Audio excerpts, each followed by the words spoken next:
Well, good morning, friends. Mark Holmes here, of course, with my buddy Cowboy Joe Boo, as well as Joe Bear in the house. And as always, I want to thank you all for watching, commenting, subscribing, and being part of the Joe Boo Sports Report. Without you guys, as well as you ladies, you know that this literally does not work. Let's get open for business here, and let's wake up those football gods. Wow, let me shout out Miss Jackie, who was at the game last night. I know you had a ball. The Dallas Cowboys, wow. You know, it's amazing how much better your coffee takes on a Victory Monday, which is on a Tuesday today. You know, it's got that smell, just smells a little bit more bolder. The taste, a little bit richer. But it's not all great things. It literally is not all good news. Because my numbers are dropping. That's right. My YouTube channel, literally, the numbers are going downhill. It's because of all those cockroach-ass Eagle fans that are a bunch of punk-ass bitches that now won't show their face. You won't show your face, will you? Now that's not like Danny. Danny and I think Dirty Philly, or was it Philly Dirty? There was a couple of you that showed up last night and did the walk of shame. You did the walk of shame. And I'm going to say, you have my respect and you are welcome at any point. It's those mother humpers that are only here to talk smack, to tell you your team is ass. Because here's the thing. One of the great Dallas Cowboys, the second coach of the Dallas Cowboys, who got his Hall of Fame ring last night in front of you Eagles, which was kind of fitting because you think about the battles with Buddy Ryan. He said, if you're going to talk the talk, then walk the walk. If you're going to run your big fat mouth about what you're going to do, then be sure to take your medicine when you don't. That's a grown-ass man. And apparently, some of y'all didn't get that message. Philly 500, he's a grown-ass man. He will do his walk of shame, and he will wear that T-shirt.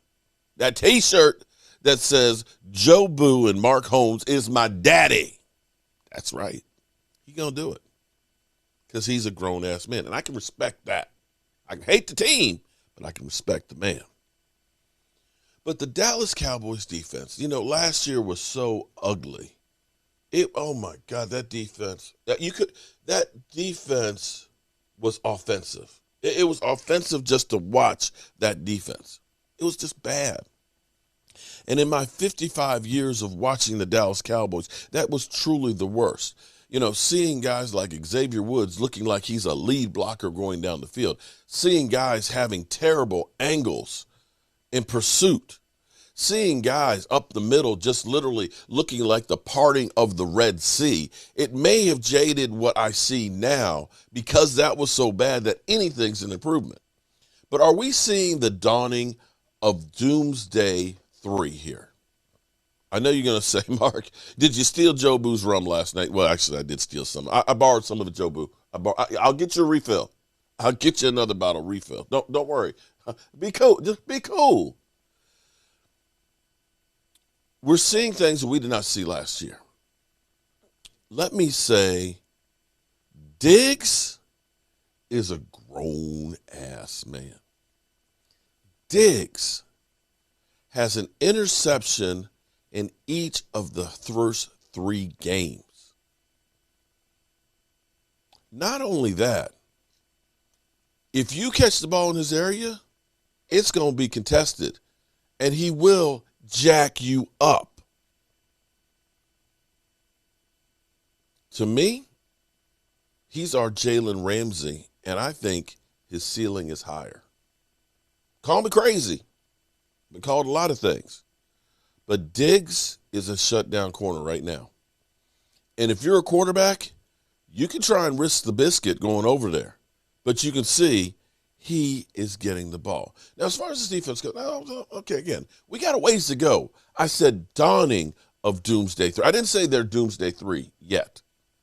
But I said dawning of it because they played Tampa Bay, which scores a lot of points. They played the Chargers and one of the great young quarterbacks here and held them to 17 points. This defense is doing some damage. You saw that Hurts, I'm sorry, but Hurts looked like he was hurting last night. In his press conference last night, I stayed up. I think it was about 1:30 when I caught it. His feelings were hurt last night. They put pressure on him. And the amazing thing about this is they put pressure on him, not with the top flight guys that they thought would be there. Micah Parsons, I think he needs to be a defensive end or the X-Man to move across that line because the pressure that he's putting on, he's already got like 12 tackles, 2 sacks in 3 games, and he's just literally scratching the surface of being a defensive end / linebacker. He is part of the reason that this defense is turning around because they're able to put pressure like they haven't been before. Let me ask you this. Let me ask you this. If I told you that DeMarcus Lawrence and Randy Gregory, before the season started, were both going to be out for a game, what would you have said? Oh, damn. We're going to get blown out. Man, oh, shit. Where are we going to get pressure? But we went to the Chargers house in L.A. I got it right this morning. Chargers house in L.A. and one of the young guns, the guy who just beat Kansas City in Kansas City, whose coach literally said, I want the ball in his hand because he's a gangster, and went toe-to-toe with Kansas City in their house and beat them. We held that guy to 17 points. Oh, we took the ball away from him twice, too. Against the Eagles, now I'm not going to say the Eagles are a great offense or anything like that. They're quite frankly offensive. But you still did damage. The yards that they got, as Rashid would say, were garbage time. And had it not been for a fumble in the end zone, they would have only given up 7 points when it actually mattered. The other touchdown was garbage time. The other one was our turnover. Micah Parsons has become an absolute positive beast in there. Literally, you could have called holding on almost every single offensive play of the Eagles because they couldn't stop him. Randy Gregory, he didn't get a sack, I don't believe. Maybe he did. I don't know. I got to look at the stats. Randy Gregory was up in there putting on a hellacious rush, one of the best rushing nights for him that I have seen.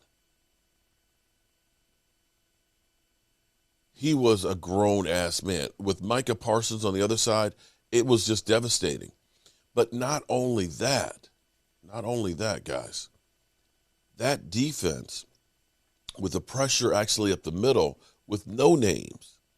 Dudes, just imagine if the Cowboys can do that when you can throw back in the rotation a healthy DeMarcus Lawrence, when you get Donovan Wilson back in there, right? Donovan Wilson, remember he was our number 1 safety? He hasn't played the last 2 games. Think when we get Keanu O'Neal back off of COVID and then throwing a Bradley and Nye and who else am I missing? We will be able to throw that wave after wave of guy in there. I hate to keep bringing this tape back up, but see, I told you guys with Dan Quinn, because some of you guys didn't want Dan Quinn. Some of you guys said, Dan Quinn, he's a loser, man. Dan Quinn, that guy, he got fired. From Atlanta. He's a bum. He lost in the Super Bowl. He said fast and physical. This is after the Super Bowl with Seattle. Fast and physical. And you could see last night that the Dallas Cowboys defense, it was fast, and boy, was it physical. Yeah, we knew whatever conditions were going to come up tonight, we really one of the main things we want to do is let's play in our style, and we did that tonight. That was one of the things going in all year long. We're fast, we're physical, and we have a real style about how we play. I thought that came out tonight. Coach, I certainly hope so. Couldn't be more proud to be part of that unit that plays, with an aggressive style. We talked about out-hitting people in terms of how we want to affect the quarterback and even checking the ball down, the way we want to tackle. We want to win with fundamentals, and our guys work really hard in that fashion. It's something that our coaching staff and the players, we talk tackling, we talk turnovers really every day that we practice, and that's what came tonight. What did you do? Well, we certainly have so much respect for their offense the way they did. So I was not surprised that we played well. We've had terrific weeks of practice and preparation. So going into it, we were healthy and really felt like we were going to play fast and physical. We prepared for no huddle for 2 weeks. And if you give those group of guys 2 weeks to prepare, the coaches and those players, I think you're going to like the results. What did you tell your players after the game, Coach? Really just how proud I was to be part of the unit, and the thing that I was most impressed about is that we really played in the style and fashion that we're accustomed to. We're fast, we're physical, and we played this game on our terms, and that was one of the things we went into the game saying, and for us to go and play it in that way, and have it come true in that way, it was awesome. Where do the Seahawks rank the all-time greatest defense? I'll let you guys decide that. I couldn't be more fired up to be part of our unit and the attitude and the way that we play, so I'll leave that to you guys.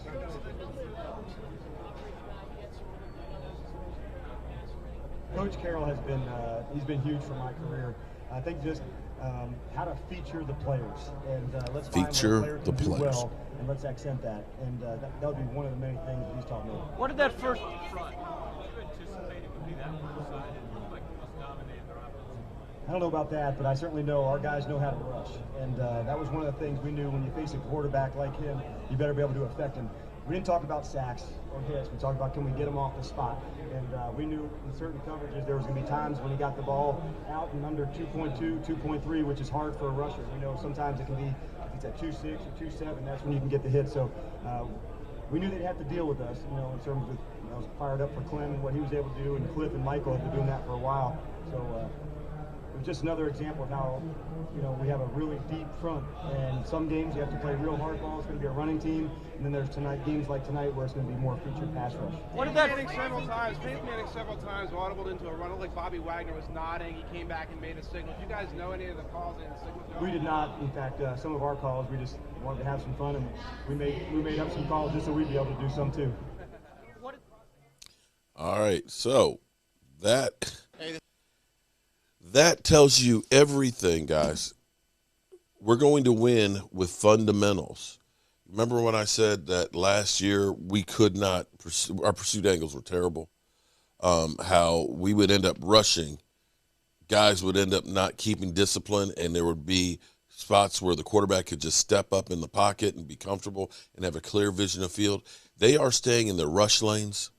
When they have to go to somebody, chase somebody, they're understanding that the closest point between two objects is a straight line, and you're going for a mesh point as opposed to where he is.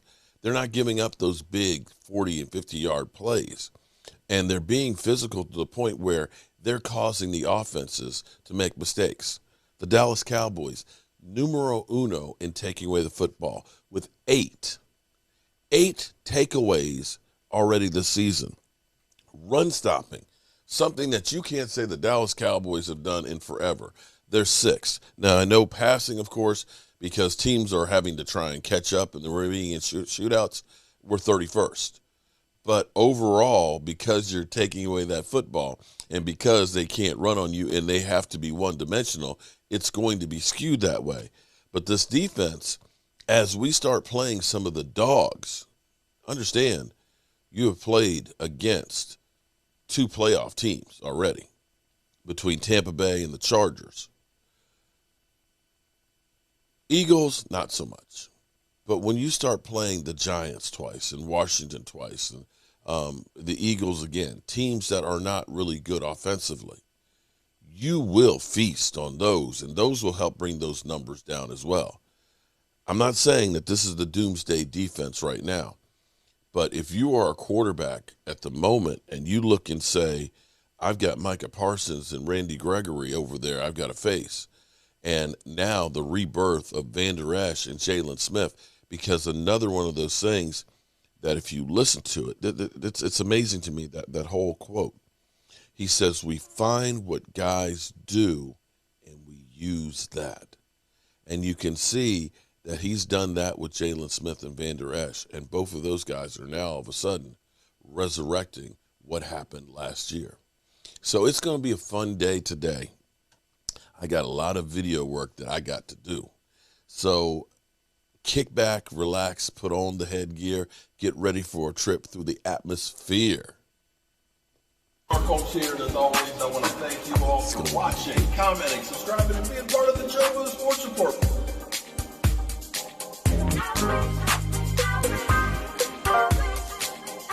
You did one hell of a job, and the only thing else I got to say is, how about this, Cowboys?